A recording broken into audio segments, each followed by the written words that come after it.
They don't slag you off and they don't promote it. And then you've got promoters who are like advocates. They're going out and telling their friends, oh, you really should go and play Angry Birds because it's fun or whatever. And then you've got the detractors who are kind of criticising and sort of denigrating the product. And what you're trying to do is, when you look at groups of customers, is to see how much each one of them are worth. And what we find in different models is that people who are promoting are obviously worth more to you than the ones that are not. Now, in the transmedia world, what you're really trying to do is give these people the tools to promote your product. Because it's one thing being an advocate. With social media and with transmedia, you can give them free content to actually share and kind of help do your work.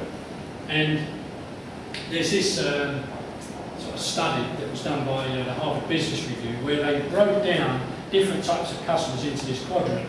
So here you've got people, what they looked at is people who spend money and people who refer you to other consumers.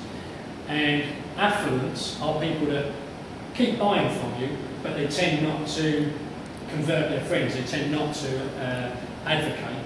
And here we've got the advocates who don't spend very much themselves, but they're very good at promoting you. And what they found in their study is that the advocates are actually worth more to you than the affluents. I guess if you had no affluents, then the advocates would be worth nothing.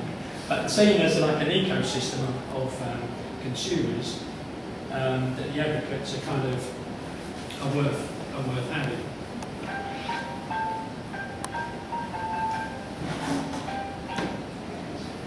So this really wants to look at this thing about should all content be free. And what I've done here is I've taken the consumer funnel, going from awareness through to purchase and then to loyalty and advocacy.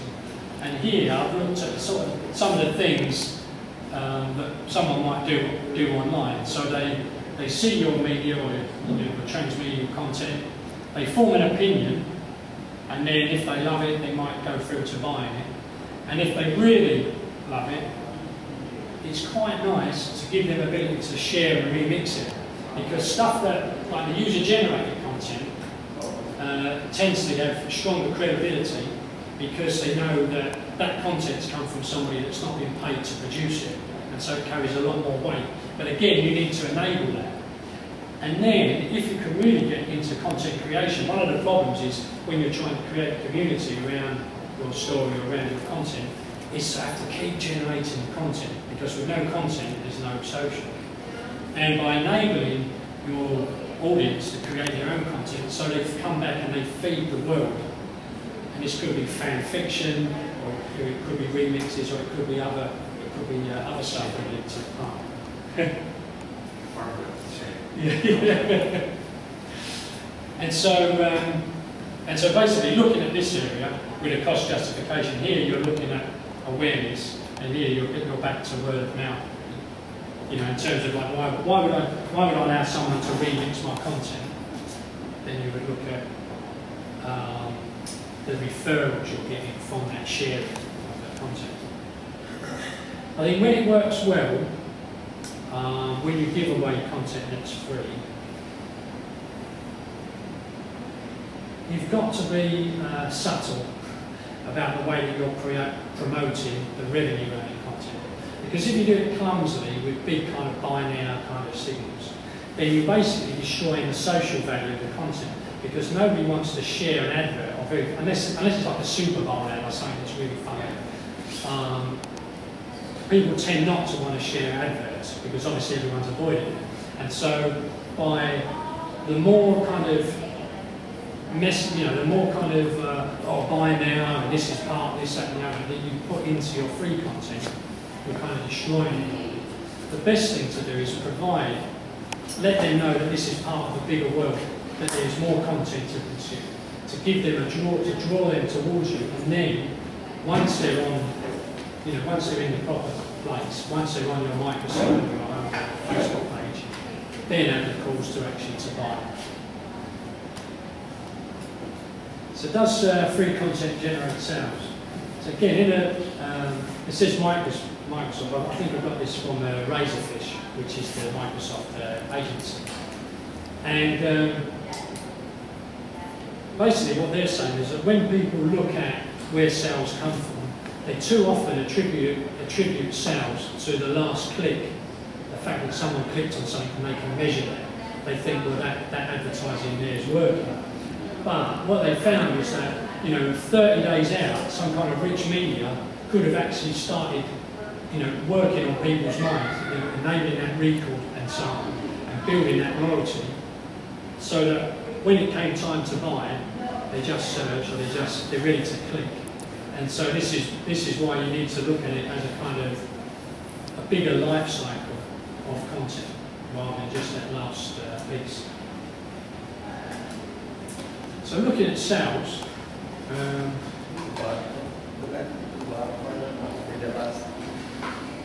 says although impression ads are rich media are generating sales, few marketers record their full contribution because they know they can measure the clicks more easily than they can the other stuff, and so they think it's all going to the click. More the messenger. Well, there's a lot of people now trying to put pixels and capture pixels from earlier pages in these kind of navigation paths and detail. It's a battle as to whether you're really going to have a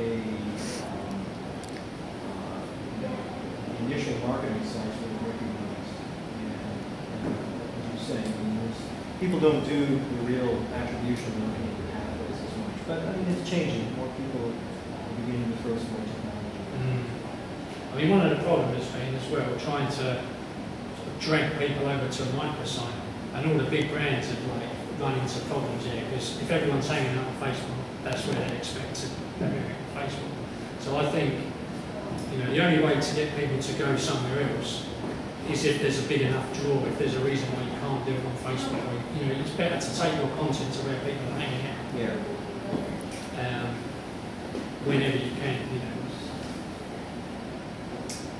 So when you look at sales, so there was a guy from EA who said to me, the cost of these web series costs us a fortune. And what we don't know is if, it's people that we're going to buy that game anyway, buying it. But I think that the way to look at it is actually the increased margin per fan, because, and this is why it comes down to this relationship, because when the second, or the third game in the series comes out, how many people go for the collector's edition who are new customers? I would imagine that most of the people that buy the collector's edition are fans of the first version, so that's where the loyalty is. And when I looked on Amazon, you've got something like the regular game maybe retailing at $60, and some of the collector's editions, another $20 on top of that. So there's one metric there where you can say, well, how many additional collector's editions am I selling over the sort of standard issue, and then try to look at who's buying it, how many new customers and how many established customers. I also think that the more that you develop the story world, the more that you give people and develop that loyalty, it opens up a market for new products, like gifting, role playing, and so on. And then, of course, the advocacy is just basically word of mouth, people telling new customers to come in. And I also think that by developing this story world, it is an investment. You're deepening this sort of story world, you're making it richer, and that makes it more sustainable. So that rather than your property just being a flash in the ocean, it becomes from cult into becoming more popular culture. So that it grows over time. You've got greater longevity, and you're looking at the kind of increased lifetime value. And this is what comes back down to the relationship. So it's not just selling one person one product at one time, but it's really investing in them and seeing them sort of grow with your story over time. And that is pretty much the end. So I think that the great thing about transmedia storytelling is this increasing the audience engagement. By telling it over multiple platforms, you can deliver content to them at the right time and in the right format that they're ready to consume. So if they're travelling, they might consume something on their mobile, and then when they're back home, they might watch it on TV or on their console. And I think that the return on investment can be measured by looking at these 4 areas, and it really depends on, the product or the experience or what it is that you're seeking to achieve. And obviously having the right content, developing the right content to achieve those goals and then measuring against them.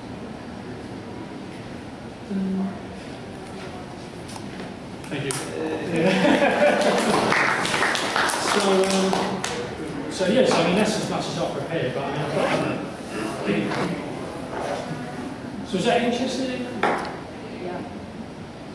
It always strikes me as how big it is, and how much you need an over mind to sit there and look at all the pieces as they're put together to make sure that it's going to line up with canon, whatever that happens to be. John Reeves says that this guy, he's a filmmaker, this indie filmmaker guy. He has this book called Think Outside the Box. His whole pitch was to create a new producer level position called PMD, Producer Marketing and Distribution. That this person was actually built into the writing, the creation, and the shooting of the film from the very start to actually make it a more viable film once it actually hits the public. That's kind of the same thing as having your head in the future while you build these super foundational pieces. It's cool. And it needs to start from the beginning, because I've had people approach me and basically they've already got a name and a website for everything, and the name doesn't even tell you anything about like the whole concept is wrong right from the beginning. Do you see what I mean? And then you'll be brought in to say, how can I find an audience for this, or how can I get this audience established? Stop, you don't back yourself into a corner. Like, make sure that every time you do a step, there's an option for another step. Every step doesn't dead end, or every way you go doesn't have an obvious dead end. Yeah. Well, it's thinking big. It's